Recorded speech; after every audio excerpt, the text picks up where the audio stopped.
Okay, folks, we are live. So for those listening at home, welcome to the Dungeon Musings YouTube channel. My name is Kevin Madison, and I will be your friendly, your friendly guide to the land beyond the mists. Because today we're going to be doing an unboxing, or rather, an overview, and then an unboxing of Beadle Grimm's very cool, brand new Van Richten's Guide to Ravenloft. This is their Shadowy Silver Edition of the Van Richten's Guide to Ravenloft.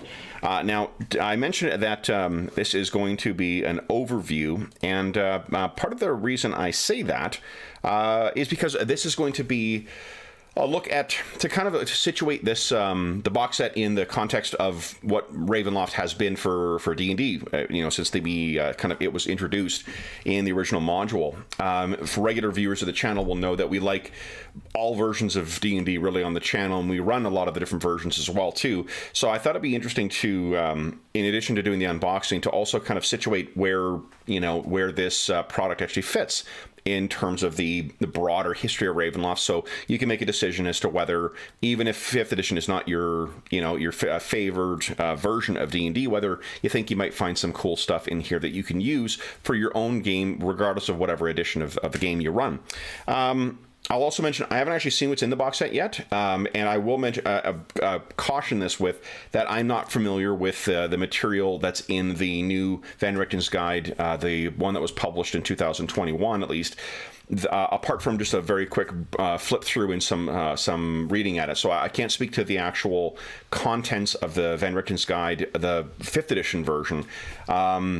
But yeah, so that's the plan for today. We were going to have a session today, but this is going to be, I thought this might be an interesting way to fill up some an evening. And also, I guess the last thing I will mention is that this is one of the prizes, not this particular copy, but one of the prizes for our next charity raffle is a copy of Van Richten's Guide to, or the Shadowy Silver Edition of Van Richten's Guide to Ravenloft, very generously donated by our friends at Beadle Grimm. So the copy that I'm opening, this is my personal copy of the guide, but Beadle Grimm did donate a copy of it for us to raffle, to include in our charity raffle, as they've done with a bunch of their other products. So just as a caveat, this is something, we were provided a copy of this as well. So let's talk about, I guess first let's talk about Ravenloft. So Ravenloft is something that began in 1983. 1983 saw the release of the Ravenloft module, I6, and this module was written by Tracy Hickman and Laura Hickman, and it was part of a sort of a change or a shift in the way that D&D modules were being produced. 1983 was a few years into the life cycle of the game, and was not far off from the 2nd edition of the game. And the game, this along with the Ravenloft, the Dragonlance modules, they represented kind of a shift in the ethos behind designing some of these modules, away from more, modularity, where you could just pick up and drop in, elements of the different modules, dungeons and whatever else into your own campaign setting, and more towards a more holistic, story-driven experience, something with a little bit more of a structure to it that was similar to other kinds of narratives, like plays or novels or comics or films or things like that. And what this module saw you do is you found yourself in the land of Barovia. There is a map of Barovia that was introduced with this map, and I'm not going to go into every one of the products with this detail, or I probably won't. Who am I kidding? Probably I will, but in any event, it introduces Barovia with this map here. This copy is not one of the originals. As you'll note, the originals had loose covers that you could take off and had the fold-out maps in them for Castle Ravenloft. This is a print-on-demand version, and the module sees the characters kind of get caught up or become aware of this threat in the form of Strahd von Zarovich, a wizard and lord and vampire who is kind of terrorizing the people of this land. And this events kind of conspire to see our heroes take up arms against Strahd, and they will be journeying to his castle. This is, if not the first, it's one of the first. I think this might have been the first isometric. I might be wrong about that. The Pharaoh series or the Desert of Desolation series may have actually had the first isometric maps, but it's one of the first isometric maps where you can actually see the layout of the map or the actual structure that the characters are going through. It definitely made it a little more tricky for mapping. Here's the other levels. But what it did do is it made it very, very pleasing to look at. It was a really cool looking map. The first Dragonlance module also had something like that as well too for at least or a couple of the locations. Zaxxeroth in particular was an amazing kind of isometric things. You could see how all the different levels fit together. And what it made for was a really unique module. Something not only because of the presentation with the cool, cool maps of the locations that our heroes would be going through. Not only was it cool because it had a different structure to it than what a lot of, or the previous modules had. It also lent or kind of leaned into the horror elements, a very different genre. There's always kind of elements of horror that were in D&D before, but not a clear attempt to try and capture the gothic horror that Ravenloft, is attempting to kind of capture. Strahd in this is the module itself. If you run it as written for the characters, it says it's designed for 6 to 8 characters at 5th to 7th level. It's a fairly challenging module, but it was one that was very well received at the time, and well enough for it to merit a sequel. And the sequel was not really a direct sequel. Well, Strahd makes an appearance at the beginning of the next of the sequel, which came out 3 years later, 1996. Is that right? 1986. Forgive me. With the House on Griffin Hill. This is also one of the drive-through RPG reprints of the thing as well. When I was getting ready for this, shooting this video, I just could not track down reasonably priced versions of either of these. So the print-on-demand versions are quite good. This one, in spite of having Strahd on the cover, doesn't really feature him in it. It is instead focusing on, is it Aslan? Or is it a ghost? So it's a ghost, I think, in this one. But it likewise was fairly well received, and the two modules themselves were received with enough enough interest that when second edition came out, and what D&D was doing at that time, or at least TSR was doing, was releasing a bunch of different settings. Unlike the current, for those who may have only joined D&D with, say, 4th edition or 5th edition, the current environment where you're seeing slowly certain, different settings kind of trickling out. 4th edition did manage to cover a few different settings, but in the heyday of 2nd edition, you were seeing new settings coming out like every 2 years or so. And one of the first of the new box sets for new settings came in 1990, and that was the original Ravenloft Realm of Terror box set. Now, what this did is it took the basic idea of the setting from the first module and then expanded on in the second module, and it added a whole bunch of new different locations. The original module had the idea of the kind of Dreadlord trapped in this domain. This expanded out the idea to having an entire plane or demi-plane that was full of all these different locations, all these different domains where these powerful evil creatures or beings would be trapped, and then the land would torture both the inhabitants and their rulers, as well as those who are unlucky enough to find themselves in that domain. I'm trying to think how many domains. Over 30 new domains are introduced in the Realm of Terror box set, as well as some rules for simulating, horror play experience. At this time, they're in 1990, for sure, Call of Cthulhu is well into its 3rd edition at this point. Call of Cthulhu was another very, very popular horror role-playing game that was out at the time. And I think there's also, there were other ones like Chill was out at that point. And I can't remember what other horror RPGs were kind of on the market at that time, but it really represented a transformation for the D&D game, where you were able to, they were specifically implementing rules that tried to capture that kind of horror experience. The reason I wanted to spend any amount of time on this, and it really is because I think that having looked through the Beadle Grimm box set, or at least the Guide to Ravenloft, the Van Richten's Guide to Ravenloft, the print version, it very, very much seems like this is what it is trying to be the spiritual successor of, where it is not only a mix of different domains for your heroes to be trapped in, and villains for them to face and defeat, or maybe not. I mean, Ravenloft is not a optimistic land where heroes prevail all the time. It also, having specific rules and recommendations for capturing beyond just the rules for like terror or horror, but having mini essays and advice on the different kinds of horror and the different kinds of terror and different ways you can capture the that feeling at the tabletop. This also is notable for having just phenomenal. Anna Banana wants to share her 2 cents on it as well.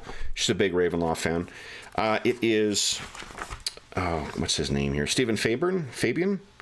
Stephen Fabian is the primary artist in this edition. And just to give you a sense, that's what Stephen Fabian's artwork was like. And all these books, because as was common at the time, are was a duotone. They've got black and white and red in them. But Stephen Fabian's artwork just dominated most of the early supplements for it. And it really gives it that very, very distinctive Gothic feel. It looked unlike anything else that was presented.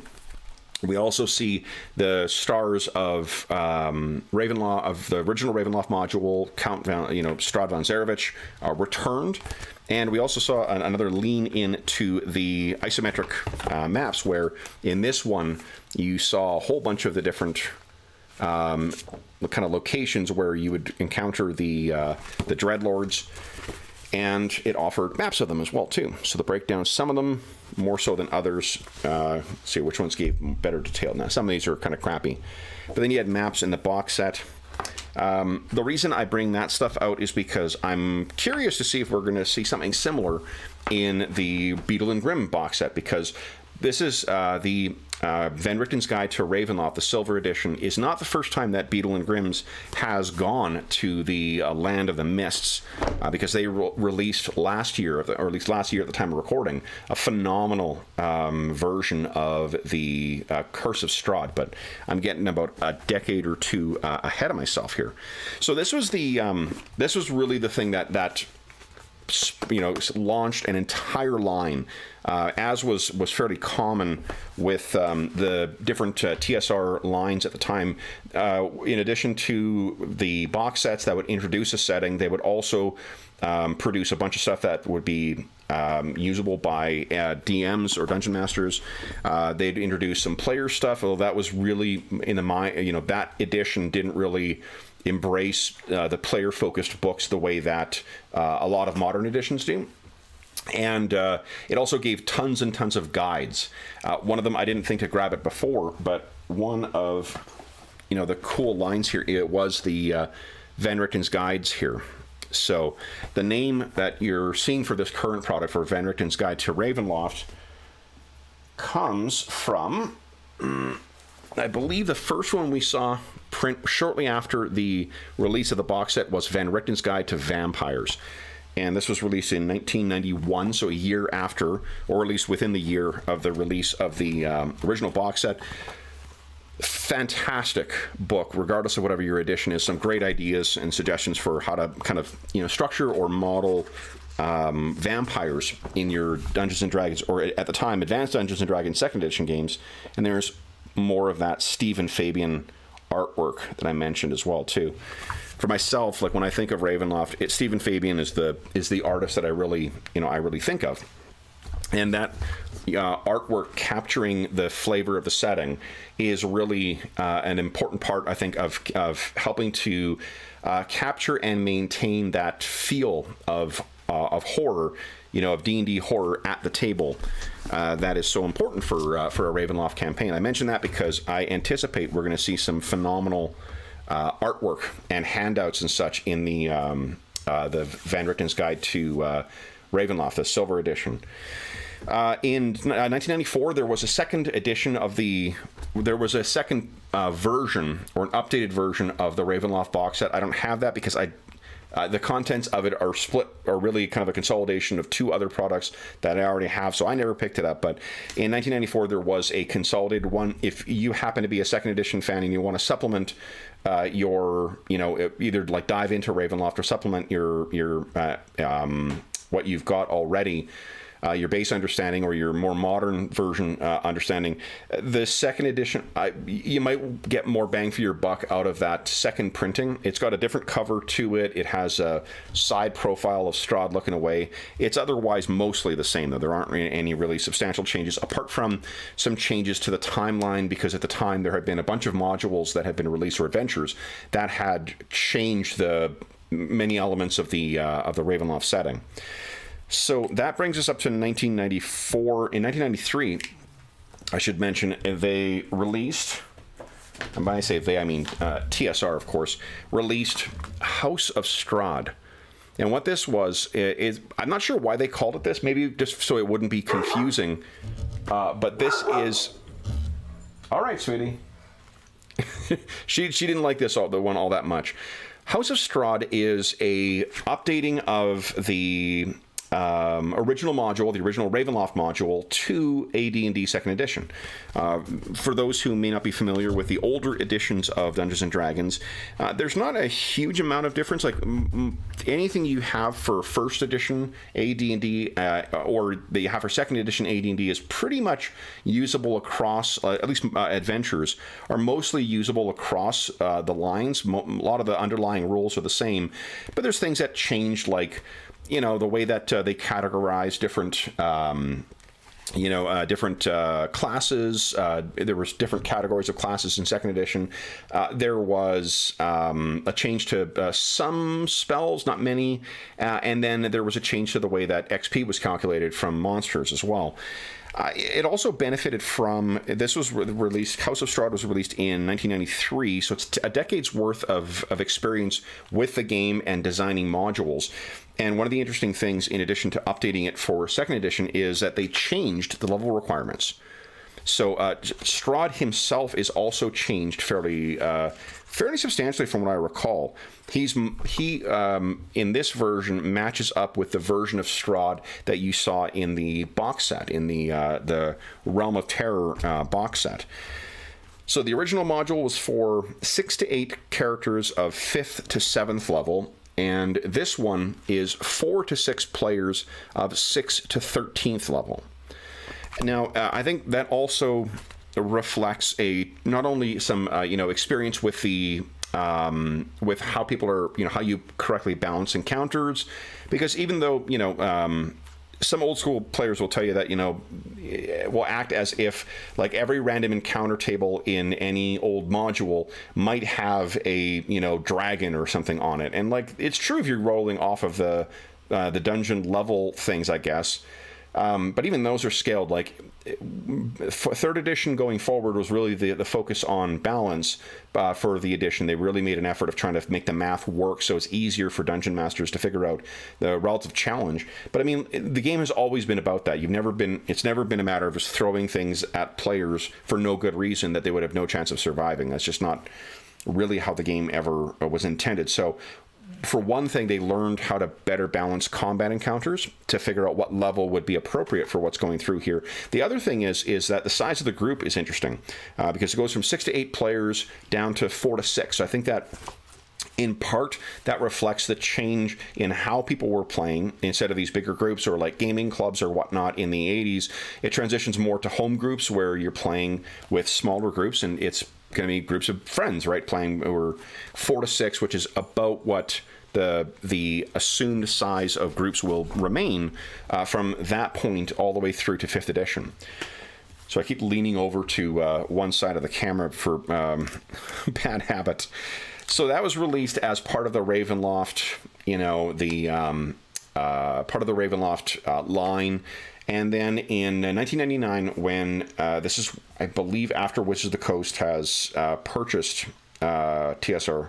Yeah, it is after at the 1999, Wizards of the Coast has purchased TSR, but TSR has not been wound up, and they're not rebranding things yet.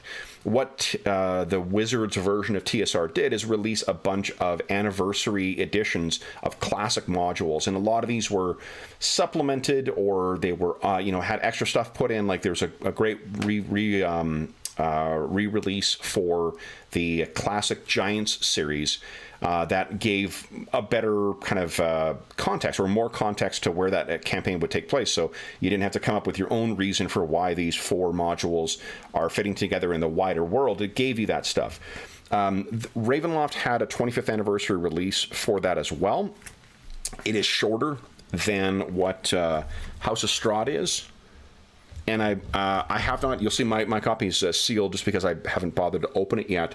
But the content of this is closer to the first edition version of it, with the rules for second edition D&D. So, or second edition AD&D. Otherwise, it is now back to the original 4 to 8 character levels of 5 to 7. So this is really more of a recreation of the existing, of the first version of the product, with the stats from and the XP calculation from the other edition, from second edition added in there.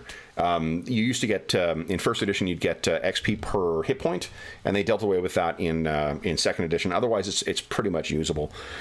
Any of the books that I've held up so far, pretty much any of them can be used with the existing first edition, second edition rules. You're pretty much going to be able to run them as is. And one interesting thing as well is that in the 4 versions of Castle Ravenloft that we see, the original module, the box set, Realm of Terror, the House of Strahd. Anna! All right, sweetie. Sorry. My co-host is very, very vocal. And the 25th anniversary edition, the map of Castle Ravenloft doesn't change. And the reason that's worth noting is that this map of the castle pretty much stays the exact same. Same rooms, same contents, same adversaries you face, right up until Curse of Strahd, which is really interesting. So, like, there are other versions or other sort of older, things that are revisited. Like, there's been different versions of the various Giant series modules that have been re-released, but in a lot of those, they've made some pretty substantial changes. The maps don't necessarily always remain the same. The adversaries don't necessarily remain the same, because different monsters represent different levels of difficulty in different editions. But in these ones, Castle Ravenloft stays the exact same, and that remains the case, with one notable exception that we'll get to in 2 editions. So with 3rd edition coming out, when 3rd edition came out in 99 or 2000, what Wizards of the Coast decided to do is really rein in the number of different settings they had. So they were being very much more restrained with the different official settings that they had. And in the time that 3rd edition was in print, we saw Forgotten Realms, we saw Eberron as official settings, and I think that's it. And I mean, Greyhawk was the assumed setting. You did see third-party products for a lot of the older versions, including Ravenloft. Ravenloft was picked up by, it was a imprint of White Wolf Studios called Swords and Sorcery, and they produced a line of 3rd edition compatible, and then 3.5 when 3.5 came out, of Ravenloft. And they were very much like updated with the math from the most recent edition, but that was really, it really didn't see direct support from Wizards of the Coast up until 2006. So almost 6 or 7 years into the line. That's when they began releasing these again, almost like they did at the end of the second edition life cycle, they started releasing some nostalgia books. And one of those was Expedition to Castle Ravenloft, with this awesome Kev Walker cover of a much more like looking Bela Lugosi kind of Strahd. Now, this was released for 3.5, the 3.5 version of it. The levels are levels 6 to 10, but they don't say how many. The reason I think they don't say how many characters is because third edition kind of assumes you're playing with 4, maybe 5 players in your game, so they don't bother to spell that out. They do give rules for adapting it. This version was written by Bruce Cordell and James Wyatt. James Wyatt is still with Witch of the Coast now, and has is, I think, maybe most well known not only for writing the Oriental Adventures book for 3.5 and a bunch of other stuff as well, but also for writing all of the art to Magic, the Art of Magic the Gathering books. He writes all of those now, and Bruce Cordell is one of the main people at Monte Cook Games. So it really tries to sort of, it gives a different start and gives a different introduction to Ravenloft, but it's very much like what you saw in the original. You know, you become aware of, you find yourself in Barovia, you become aware of this, threat that is Strahd von Zarovich. There's other things that are happening around there too.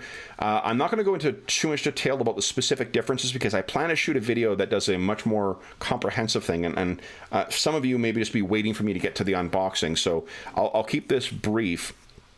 But what you see here too is more detail of Castle Ravenloft. We've got the castle overview there as well. It looks identical to what it did in the original module, just with a very different, more modern art style. And then you get full maps of the castle as well, which again pretty much captures the exact layout. There's also something else that is interesting in here that makes an appearance in a Beadle and Grimm product, and that is the Holy Symbol of Ravenkind. I don't believe it's depicted in color anywhere else. That's the first time we get a look at this Holy Symbol of Ravenkind.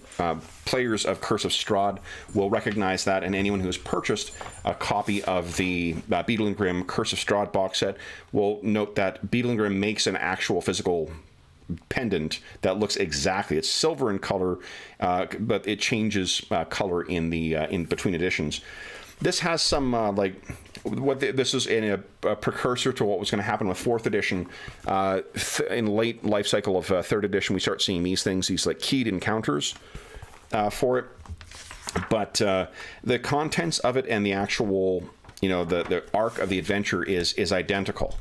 And one interesting change is that we get that very cool, Bela Lugosi looking Strahd on the cover, which is close to what we see in the first module, but in almost like I keep saying precursor, but like almost like a preview of what we're going to see in later editions. We get a great William O'Connor sexy Strahd inside the book as well too. So if I can get it to focus properly, folks, so you can see that. Come on, Madison, get this to work. There we go. There he is. And he is jacked up. He's a quite powerful adversary in this, and it gives you some great recommendations for making use of this. And one neat exception for this one, because at the time Wizards of the Coast was also publishing a D20 modern game, so you could play like a modern era adventures using a game that was based on the D&D mechanic, on the D20 mechanic. It has rules for making use of this with that. So if you wanted to bring, say, like modern day kind of Buffy the Vampire Slayer style, or like supernatural style monster hunters from the modern world into it, you can pick up and play. And the challenge ratings between D&D and D20 modern was pretty much the same, so it was very easy to adapt it.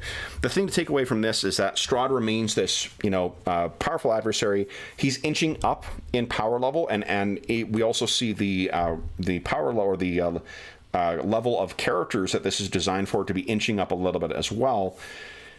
And the thing that remains the same is the overall structure of the adventure, and then the actual map of Castle Ravenloft as well. Let me just make some room here. That's really all we see in 3rd edition. This was very close to the end of the life cycle of 3rd edition before we transition over into 4th. So then 3rd edition dies, and we see it replaced with 4th edition. And 4th edition had a similar level of restraint in releasing products, like releasing different settings. As we saw in 3rd edition, over the course of 4th edition, we saw 4 settings. There was a Points of Light setting in the core rulebook. There was the Forgotten Realms, there was Eberron, and there was Darksun, one from the 2nd edition that was brought back.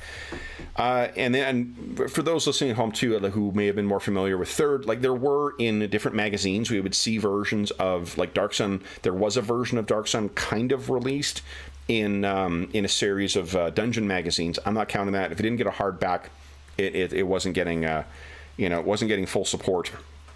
So the 4th edition had that level of restraint as well, but also 4th edition was a very different game from this. If you want to see a comprehensive overview of 4th edition, I'll include a link down below to my overview of that edition. It's about almost 3 hours of overview of all the stuff that came out for 4th edition. So if you're not familiar with that edition and want to learn about it, you can go there.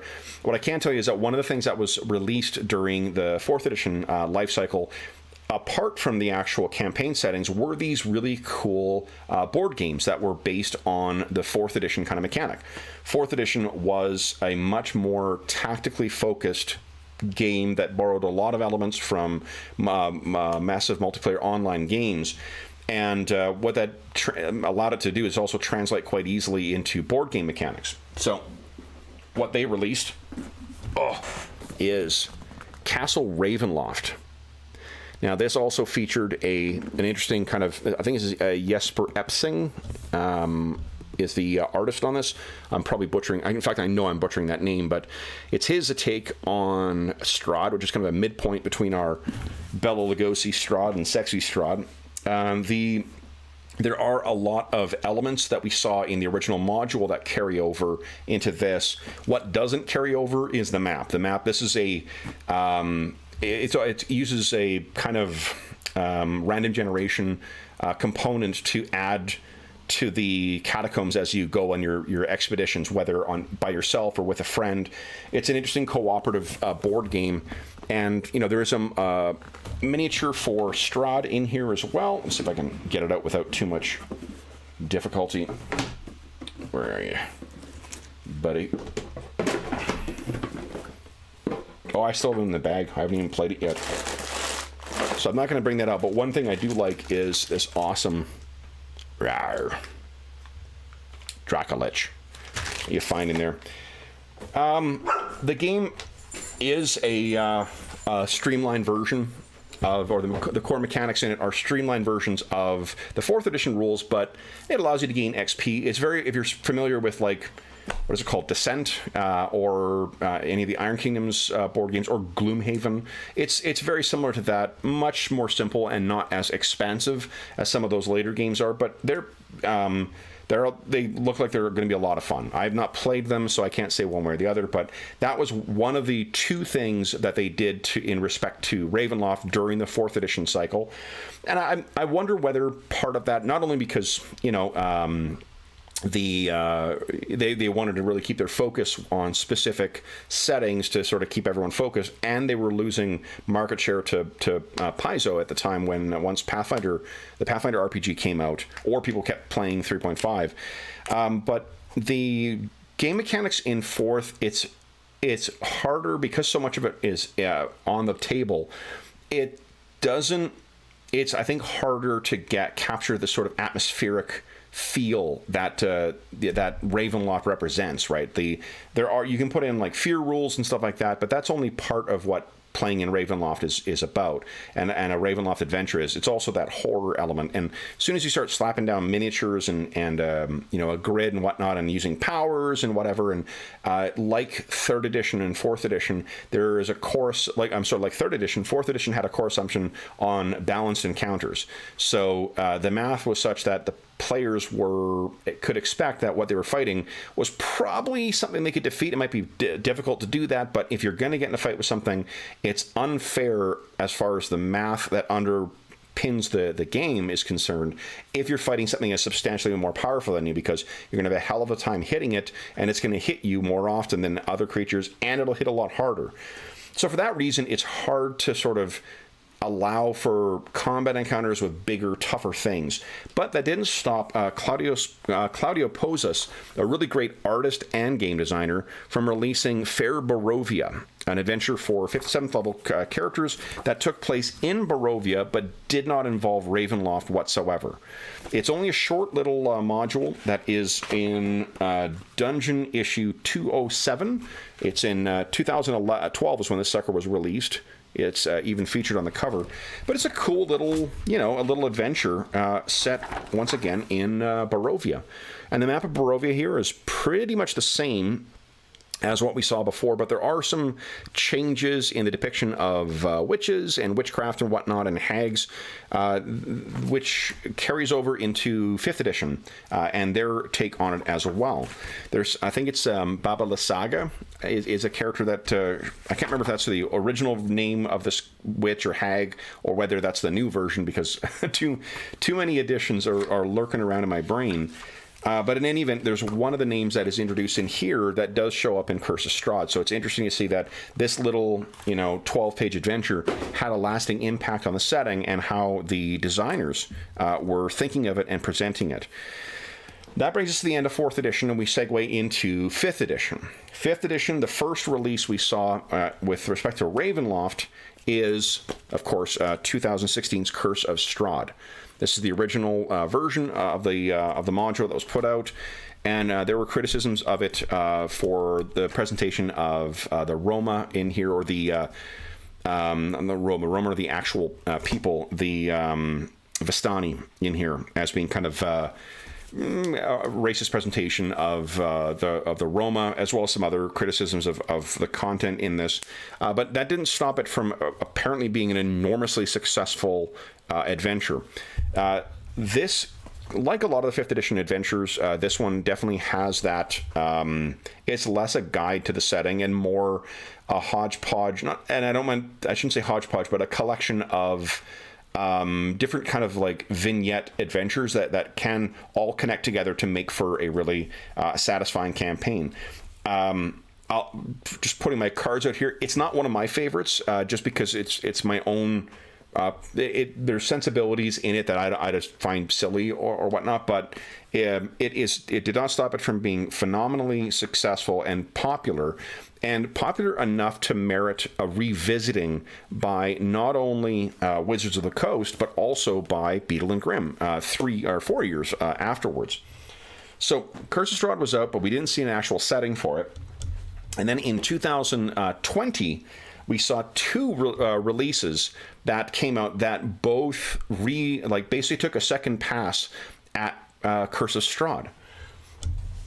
The first of these was, and this is the first one that was announced, and that was Curse of Strahd Revamped. This is a great big box set that includes I'm trying to get this properly in frame here, and you can see in the back, it's not the components, or doesn't show them at least in the back. There's a lot of stuff a lot of the things that are in here. There's the revamped version, the edited version of Curse of Strahd in here. There is a copy of the Tarokka deck that they had sold separately when Curse of Strahd came out. Tarokka is a thing dating back to the first module, the first version of the module from 1st edition. So it's kind of cool seeing that. You can use your Tarokka deck interchangeably with 1st edition, incidentally, as well. So if you are inclined to revisit that old module and use some neat modern handouts, you can use all that stuff. There's maps in here as well. There's a new DM screen. and a bunch of 4 sheets of player handouts. So yeah, there's some neat stuff in here. It was Wizards' first attempt beyond a starter set to sort of create a more, something closer to what those second edition box sets were like. Almost immediately after that was announced is when we got word that Beadle Grimm would be taking a pass at this second one too, with their Curse of Strahd Legendary Edition. And this is, I have on my Twitter feed, I got a whole bunch of photos of this stuff, but there are a bunch of unboxings of this. Suffice it to say, this was, I think, the definitive take on this particular adventure, as is what you would expect from the gorgeous production value you get from Beadle Grimm. There's this beautiful kind of like faux velvet interior in it, and the thing I wanted to just grab and show you was, here we go. Remember that icon, the symbol of Ravenkind that I mentioned in that expedition to Castle Ravenloft? Well, that's their version right there. Let's see if I can get the camera to pick it up for you. So it's worth, the reason I'm spending time talking about this is because this is actually for sale on its own now. If you are interested in getting a copy and you can't get your hands on a copy of the Legendary Edition, then you still can get a copy of the actual handout, this pendant on its own, which is pretty cool. It's something, if I ran more of my games in person, it's absolutely something I'd want to have to hand out. And Ravenloft was always one of those settings where we would actually make a lot more physical handouts for it when we were kids.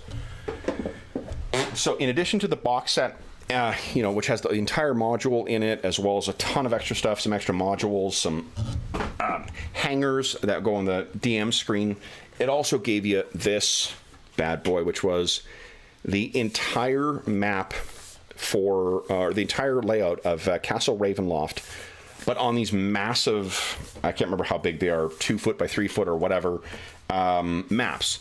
So that same setting that you found in the original module in I6, all beautifully laid out in these textured and fairly tough maps. So really a beautiful thing. And when it was announced that the next D&D book would be the Van Richten's Guide, and we sort of expected that Beadle Grimm was going to be releasing a version of it too, that made me very excited, because the only other setting box set that Beadle Grimm have done so far was the gold edition Eberron Rising from the Last War box set, which was a setting thing. And the reason that particularly appeals to someone like me is because I'm, as you can see behind me, I'm a old guy who loves my older editions of D&D too. I remember how much I enjoyed those box sets and the contents of them, particularly the setting stuff, because it just with all the extra cool stuff in there, the colorful maps, the handouts, the illustrations, the combat cheat sheet stuff you'd get sometimes in them, the new DM screen, all that stuff was stuff that helped me make that setting feel, and when our adventures set in that setting, feel more unique and more and stand out from the adventures we would set elsewhere. Having that Dark Sun DM screen and that big, washed or kind of like ochre colored map, and the maroon box set, it really, when all that shit was sitting on the table, it made you feel like you were playing in a different place than when we were in Ravenloft or when we were in the Forgotten Realms. So 2021 saw the release of Van Richten's Guide to Ravenloft, and I've only read through bits and pieces of this, but I really like everything I've seen so far. There are folks in the old school community who felt that there was a lot of changes that were made that they didn't like or whatnot, but from what I've seen in here so far, it all looks pretty good to me. The ways that it approaches horror in different categories represents a better understanding of kind of the different possibilities or different genres or subgenres of horror.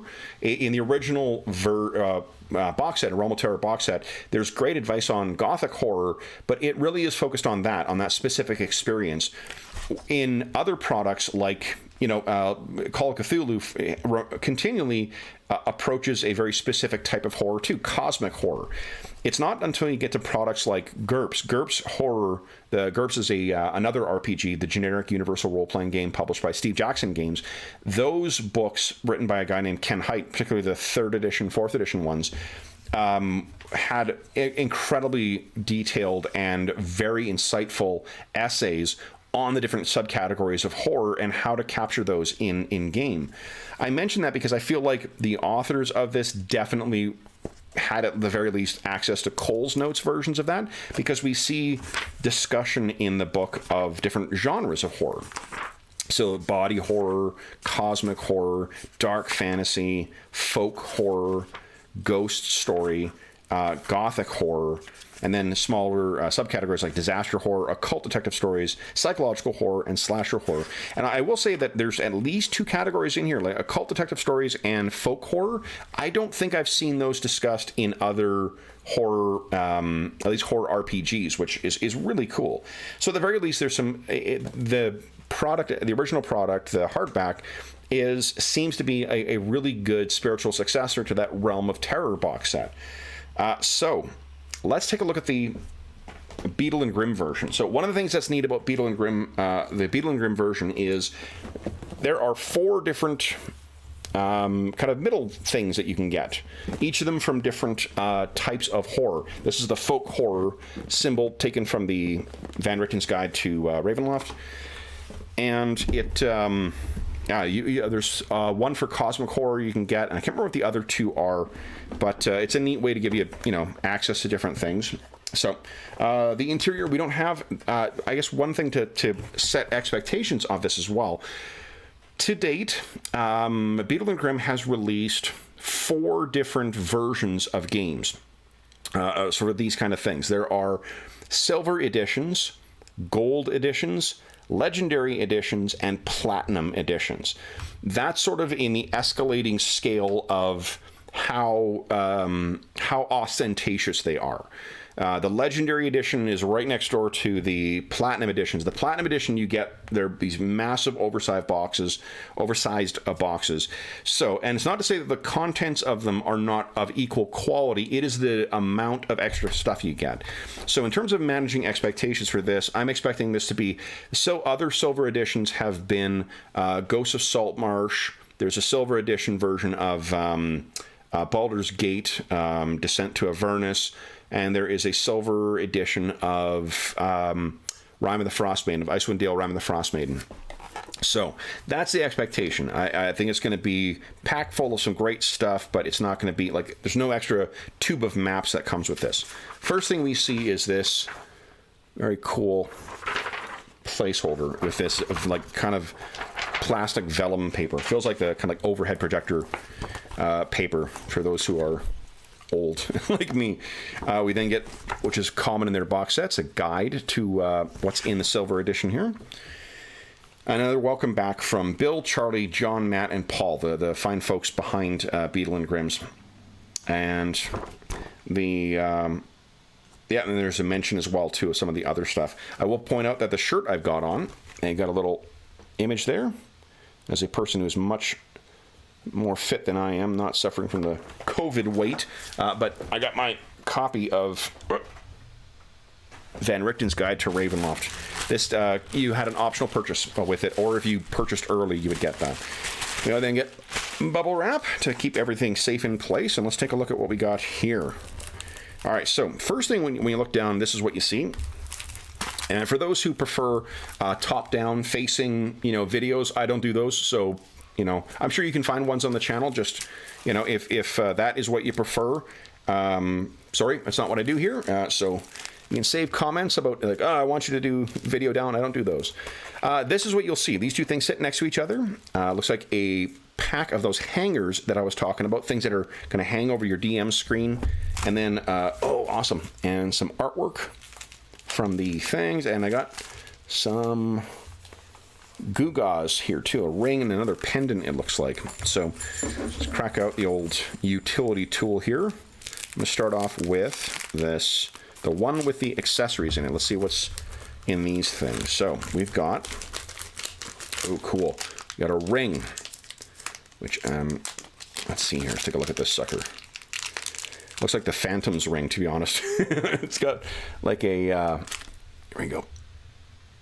Look at that thing. It looks like a, I think it's called a Nephidius or Ophidius. It's a skeletal worm. And then with that skull in the middle, it's kind of cool. And we also have a pendant, which looks like a hawk or an owl of some kind. Now, one thing I'd like that they do, you may have noticed when I held up the other one, the pendant, the raven kind one, they have the pendant itself in one bag, and then the chain and everything else goes in the bigger one, so that you're not scratching the shit out of your pendant while it's sitting in that bag. I really like that. I like that they took the time to do that. Now this is, oh man, look at that. So let me hold up my hand here again. Oh, there we go. It's focusing.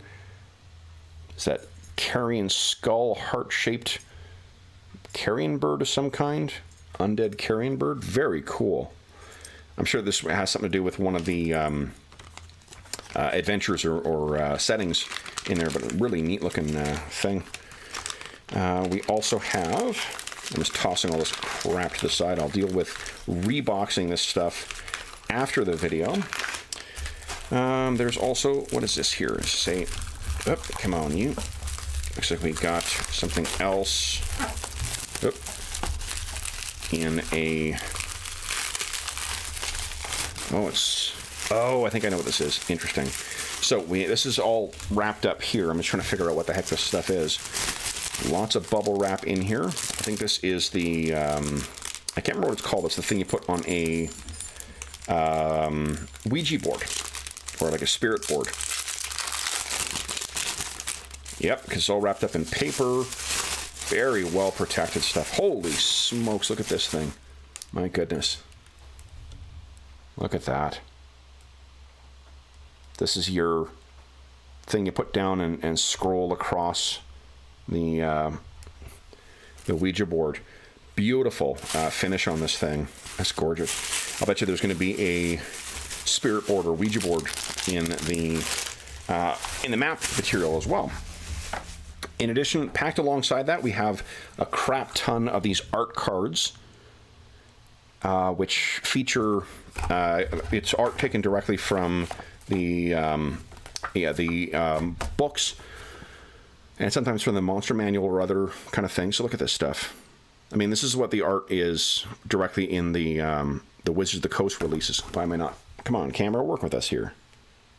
There we go. Look at that. And it is, I mentioned before how important, in my mind, Stephen Fabian's art was for capturing the mood of Ravenloft. And, you know, I mean, art is completely subjective, but I mean, if you like the art out of the Van Richten's guide, the actual module, then you're going to love this stuff. And just like the hangers, I'll keep this stuff out so I can show you what, come on camera, show us Van Richten. I believe that is Johannes Van Richten. Oh, that's why. Here we go. Let's do this. Come on, buddy, work with us. Hello. Well, in any event, it's just not going to cooperate with me right now. There is, in that first stack, there's that much there. There's no stats on any of these. This is just art for you to put out for when you're, you know, running your adventures. I love how many different lands are depicted in here too.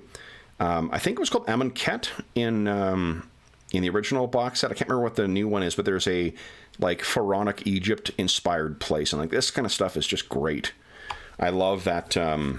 You know, I mean, I love my Gothic horror as well too, but I really liked how the Realm of Terror original box set expanded it out into different kinds of settings and different different cultural inspirations for it.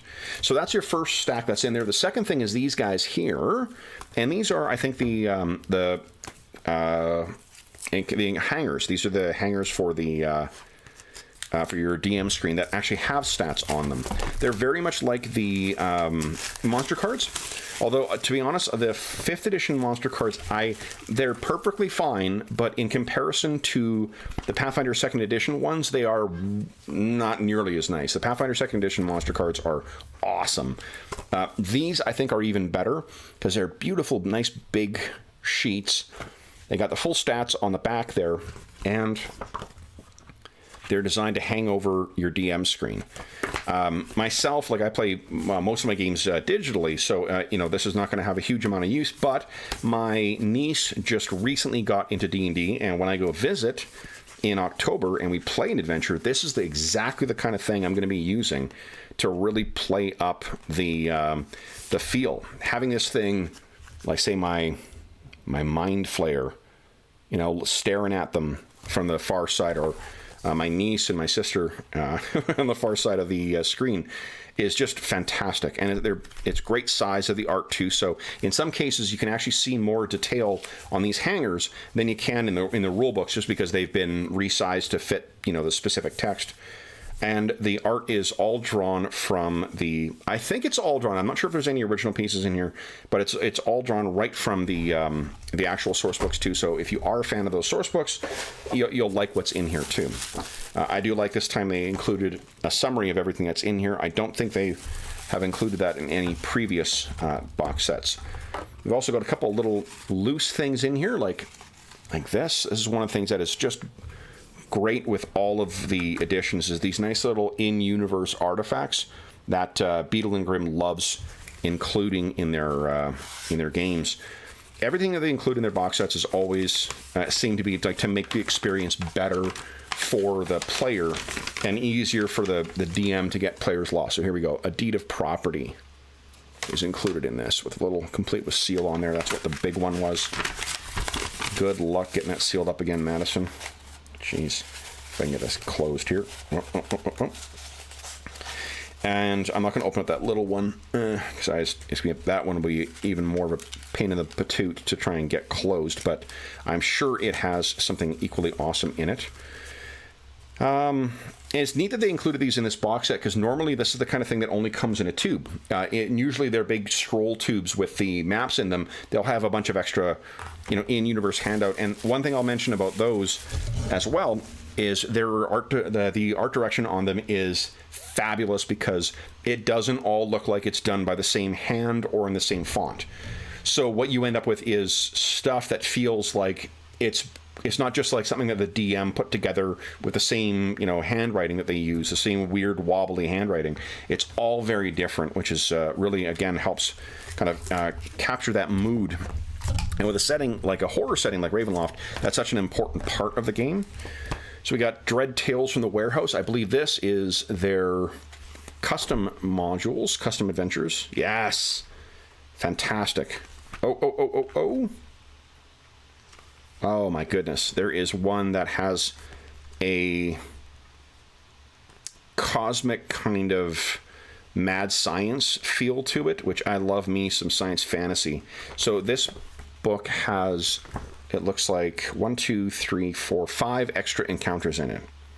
And I think that these are all designers whose names I recognize from other, like Justin Armon and I think Bill Rahor I recognize as well. These are designers who are either like people who have worked on official WotC products, or they're people who are leading kind of DMs Guild publishers too. So I can't speak to the quality of these adventures, but yeah, what I can say like this, actually I won't hold it up, I don't want to spoil anything for anybody, but there's that one that has the sci-fi or the science fantasy elements to it. That's talking my language. So then we've got a bundle of individual booklets that are all collections of what was in the actual hardback, and it's broken down by chapters. So, and I find that is sometimes helpful for if I want to reference, you know, only one part of a module. It's a lot easier to have just that small booklet sitting out than it is the other stuff. At the very bottom, we've got this cool thing. So there's the 4 symbols, I'll bet you, that you can get on your thing. There's the Cosmic Horror over here, Occult Detective, and I think that's Gothic Horror right there.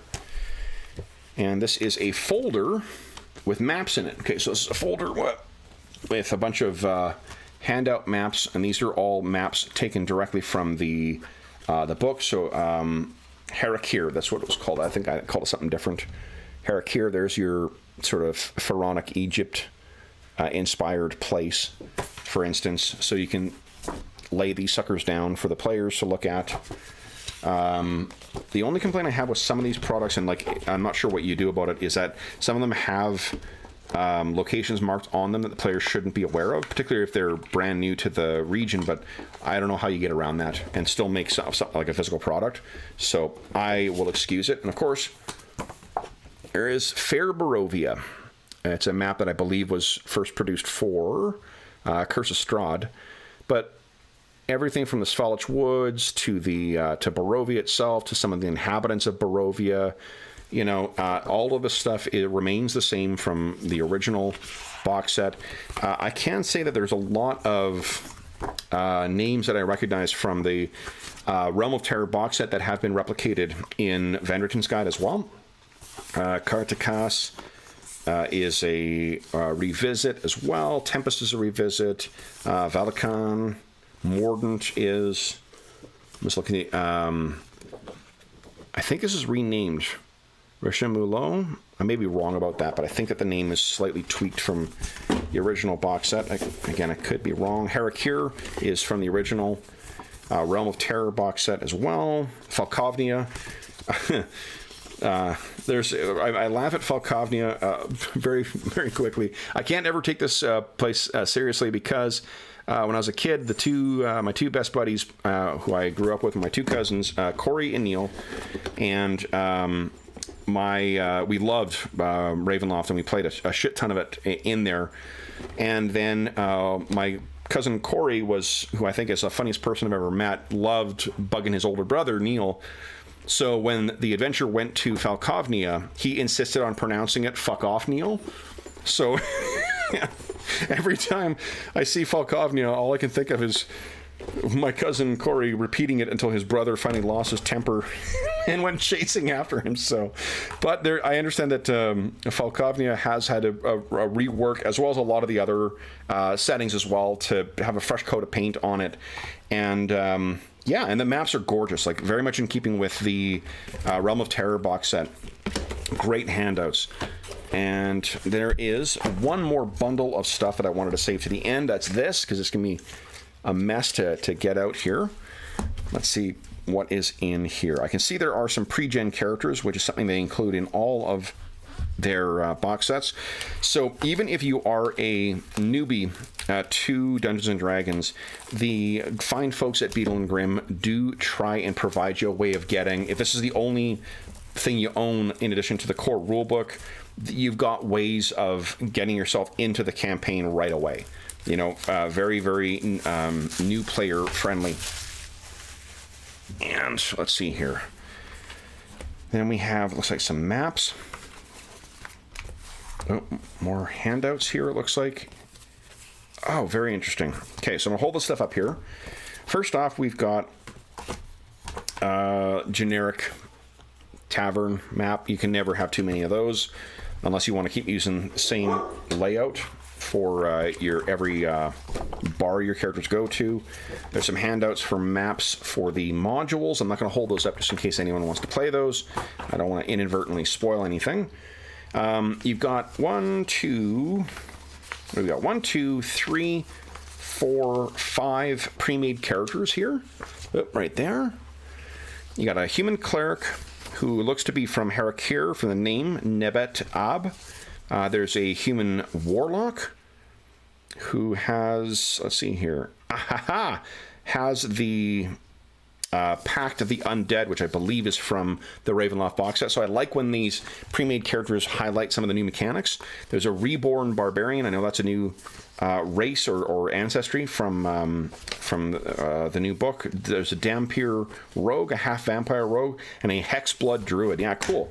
So each of these characters seems to draw on so that the cleric does not draw on the new material, but everyone else seems to. So that's pretty cool. So if you want to have pre-made characters, first level, who you can just get into an adventure right away, that are taking advantage of some of the thematic elements of a setting, you've got that good to go.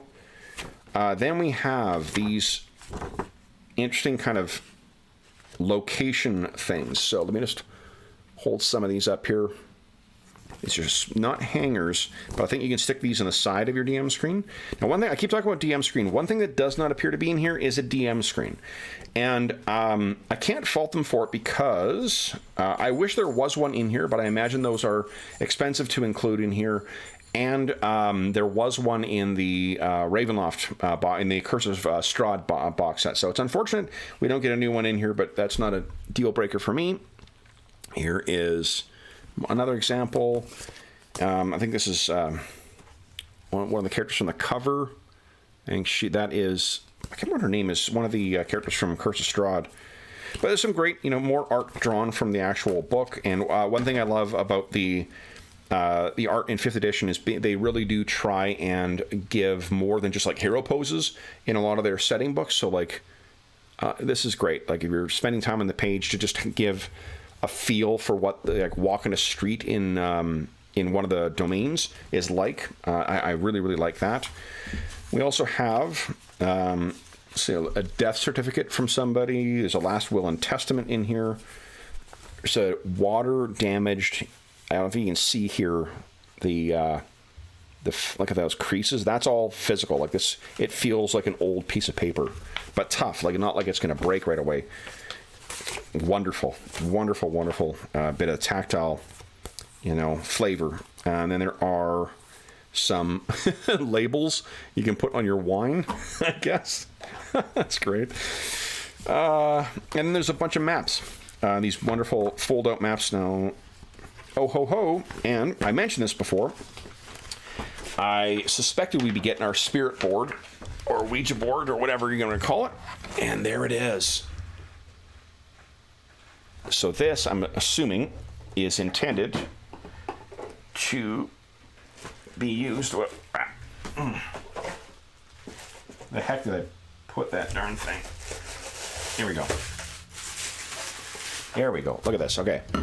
So this is how this is, I'm guessing, intended to be used, right? Is you hold that stuff down, and just like in a, you zip it across your spirit board and reveal, whatever you want.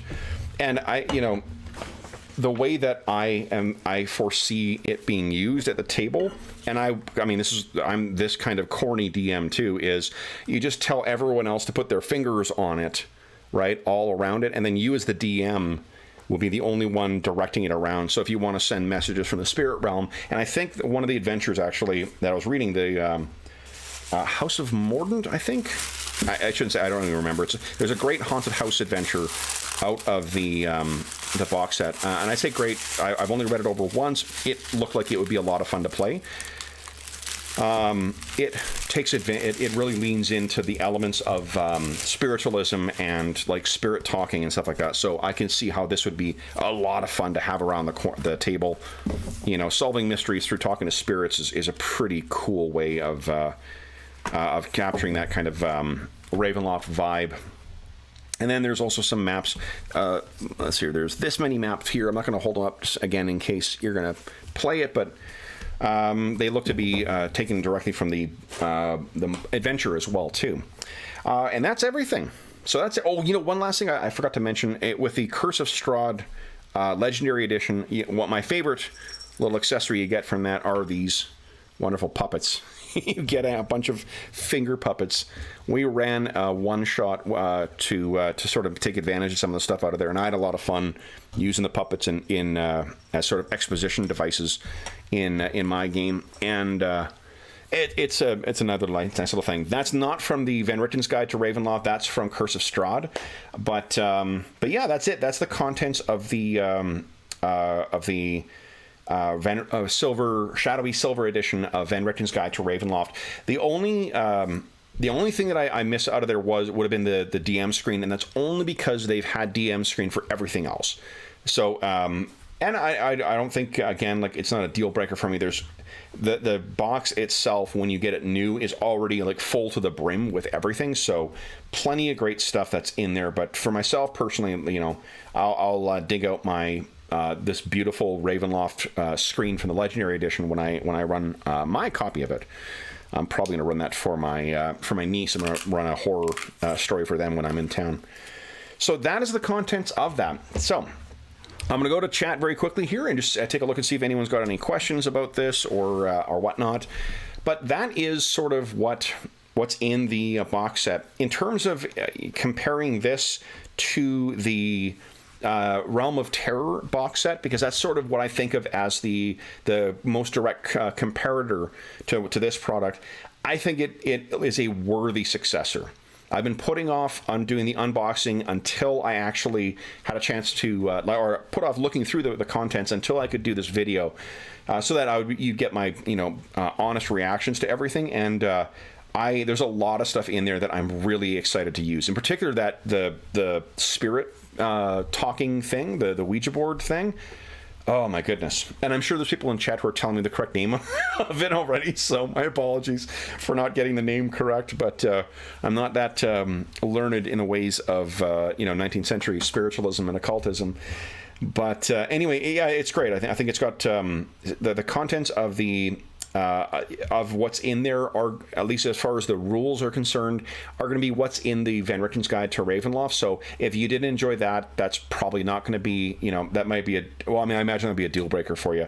I'm not sure there's anything in here that I would specifically get if I wasn't intending on running it with 5th edition. I can't say the same with the Curse of Strahd. Legendary Edition Curse of Strahd, I would be able to use almost all that content with 2nd edition, AD&D, or 3rd edition, whatever my preferred edition would be, and still get use of all that stuff. A lot of the content here does seem to be focused on 5th edition, so except for the cool handouts like the deeds and the maps and the wine labels and stuff like that, those kind of accessories, most of the content in here would probably be more 5th edition focused. But if you're a 5th edition player, it's the other adventures that they have released have all been great. Like, I think they've added content. So if you're running your game in person, there's tactile elements that are in there, great handouts that make for a better experience, or at least a more an experience. Maybe not better is a bad word of saying it, because it suggests that without it it's worse. That's not the case. It's just having those extra accessories. I find it makes it easier for the DM to get the players invested in those worlds when you got that tactile stuff. And for a game like or a setting like Ravenloft, where your horror is such a relies so much on atmosphere and immersion, I think this kind of product really does help with that, in the same way that the Realm of Terror box set used to as well. So let's check in with chat here, see if there's anyone that I need to change here, or not change here, I need to answer. Let's see here. Let's see here. Bucks has some comment. Hi everybody, I should say as well too. Sorry folks, I did not. So I'll say hi to everybody as we're going along here. Reminds me of the image of Strahd's Possession video game. Oh, is it? Okay, cool. I'm not familiar with that video game. Setting brave changes. I totally agree with the 2nd edition box sets were so immersive, like nothing before. Yeah. So Crumb says that I totally agree that the box sets felt immersive. Yeah, and that's the thing I think I really like about the Beadle and Grimm box sets, is particularly the setting focused ones. They really make me, feel like as excited as I was with a lot of the extra stuff that was in those old 2nd edition box sets. The Rime of the Frostmaiden one in particular, the what do you call it? The Platinum Edition. I bought a copy of that for myself because I was running a game set in the Icewind Dale anyway, and it is up there with the Ravenloft box set in terms of how much great stuff there is that makes that setting come alive, in the same way that a lot of the extra crap that they've tossed into the 2nd edition box sets, those early ones at least, really made you, brought you into that world and made it easier to support the gameplay with visual aids and things like that. So I definitely love that. Pilar, wasn't the one that they messed up the order in the Grand Conjunction Saga? Yeah, you're right. So Pilar mentioned in chat that there was this series of interconnected modules that there was a meta plot by one of the characters in the setting. I think it was Azul the Lich, and he was trying to ascend to godhood or something, or I don't know. I can't remember what it was, but anyway, what it had these modules that had interconnected stuff to some of the other settings, and then it led to some pretty substantial changes to the world itself, and they justified those changes almost in a precursor to the change between 3rd edition D&D Forgotten Realms and 4th edition D&D Forgotten Realms. There was major, to sort of justify the mechanical changes, they went through this cataclysmic upheaval, and Ravenloft went through something similar as well too. The last thing, there is, I should mention as well, just for sake of completion, there's one module, or adventure, I should say, that was published for 4th edition as part of the, not Rise of Dragons, but it's the only sort of adventure path they published for that. It wasn't Tyranny of Dragons either. Scale of Dragons, I think it was called. But there's one adventure in it later in the life cycle that does go to a very, it's Ravenloft or a Domain of Dread in everything but name. It's a demi-plane where a single person who's evil, exists, and it's difficult to get to, difficult to get out of. So there is, just for the sake of completion, there is that referenced. Oddly, there is a Heroes of Horror book that came out for 3rd edition that did not actually, or 3.5, didn't really deal with anything to do with Ravenloft, so it was kind of neat. Anyway, so that's the overview. I mean, that gives you an idea of the historical context for where this box set, or this setting, or this, I guess, setting book fits, the legacy behind it, and sort of what it's trying to live up to. The people who are behind Beadle Grimm, they're around my age as well too. The players who grew up on 1st edition, 2nd edition. So it's no surprise that you're seeing similarities between the better parts of those products from 2nd edition replicated in a much more deluxe and a prettier version, and sturdier version in these products than what you saw in that. But it's pretty great stuff. So I guess with that, I should probably bring this to a close. As is always the case, though, if you have any comments, questions, or concerns regarding this this video or this overview, please don't hesitate to leave a comment in the comment section of the video, and I will endeavor to reply in a timely fashion. In addition, you can find me on social media, on Twitter at Dungeon Musings, and on by email. My email address is dungeonmusings@gmail.com. I'll say once again that from now, on August 1st, we're having our next charity raffle in benefit of the SOS Children's Villages International charity, a great organization active in over 130 countries that benefits over 80,000 orphaned and abandoned children.